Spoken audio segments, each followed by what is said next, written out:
Jared Polin, FroKnowsPhoto.com, and I'm here with the RAW file. Actually, I'm here with the DNG of this file from the Nikon D4s. What I did is I went into Creative Cloud, Photoshop. So Photoshop Creative Cloud, the 8.5 release candidate edition, which is considered beta, but it allows me to open up RAW files from the Nikon D4s. So I opened it up there, and then I exported it right away without any changes as a DNG and brought it into Lightroom, since I like editing in Lightroom a hell of a lot more than using Photoshop. So at any point, you can click up on the top of the screen, top left-hand side, you'll see click here to download the RAW file. That's going to take you over to my website. You can download the DNG, and I'll make sure that you can open it in pretty much any Lightroom possible, all the way back to like Lightroom 4 or something, so that you can play with this Nikon D4s file. All I ask is that if you share this out into the world, you be sure that you give me credit for it, and you don't take ownership, you don't put your watermark on it, you don't do anything along those lines. This is for personal use only. Do not try to sell or do anything. So I'm going to run through an edit that I would do on a file like this. You know, my style, how I do it. I like to start off moving over here. I like to go boomify with this. You could go stronger, but I think that's too far. It's not that bad, actually. I would go that far. But I can then go ahead and pump up my contrast. Boom. Yes, I tend to go to the contrast quite often, more so than a lot of other people. But that's just me. Yes, I haven't brought this back yet. I wanted the contrast. I wanted the thickness. There is still detail in here in the white area, and you are going to see that when you guys get to see the RAW file or the DNG file yourself. We got some shadows we can play with here. Slide it up, see how it looks as we're going. See, I filled it in nicely. 0, 31. No, I did it again. 312. I don't want to do that. 31. Boom. So that's good. Let's see. Right off the bat, that's where we started. Flat RAW file straight out of the camera. Boom. Giving it some boomification. What else do we have here? I wanted to bump my whites a little bit without changing my exposure. So I went in here and I did this. Dial that into somewhere around there. That looks pretty good. What else do we have? The black levels I don't really need to play with too much. I don't want to go this way, even though that doesn't look that bad. Somewhere around here looks good. But I may brighten it up with the exposure, actually.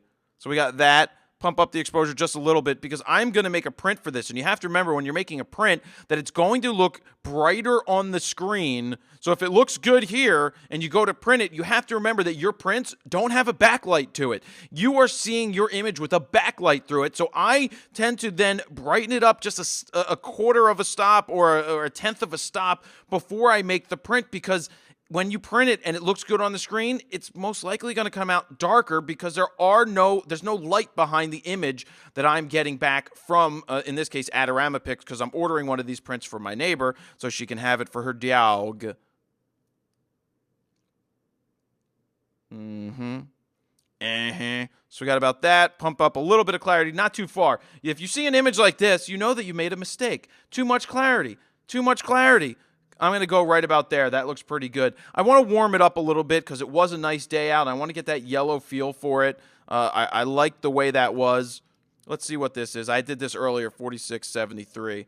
That felt right to me. Again, where it started, where it's at currently, what other changes do I have to make to this? I don't know. I think it's pretty much where I want it. I like the way that this looks. I could tweak around here. We could do that, but I don't want it that flat. I want it to be boomy a little bit. I could always go up with the exposure, but I don't want to do that. It's not actually that bad to do that. I want to go up a little bit more, 0.15. Boom. That's what we have. That's where it started, flat. Boom. This is what I like with the image. This is my personal preference for editing. Everybody has their own personal preferences for editing. That's why I'm giving you the file. Please, you can post the images up on Facebook on the FroKnowsPhoto fan page so I can see the edits that you have made of the dog. But this is the print that I'm going to go ahead and make from Adorama Pics as an aluminized 24x36 print for my neighbor. It's going to show up, and I'll just leave it on her doorstep. Oh, one other thing that I could do, actually, we could bring out the corona of the eye. Move over here and just play with the exposure just a little bit.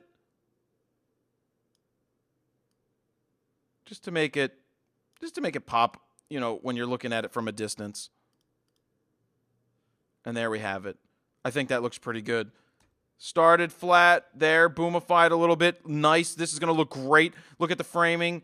Look at the straight lines. They're straight. There's no Dutch angles anywhere to be found. It's almost perfectly even from left to right in this case. The tail has a little bit more room between here and here than the paw in here, but it's darn close. And I like that the fact that the dog isn't right in the center of the frame. Just offset slightly, but symmetrically, everything looks good all the way around, in my opinion. So that is that. You guys can go ahead and download this RAW file or the DNG and do whatever you would like in terms of personal use. If you want to print it, by all means, go ahead. But if you're going to post online, be sure to give me attribution just at FroKnowsPhoto or at, well, just at FroKnowsPhoto if you're going to post it on Facebook, but say Jared Polin FroKnowsPhoto if you're going to go ahead and put it up there. So that's it, guys. Have fun with the RAW file. Jared Polin FroKnowsPhoto.com.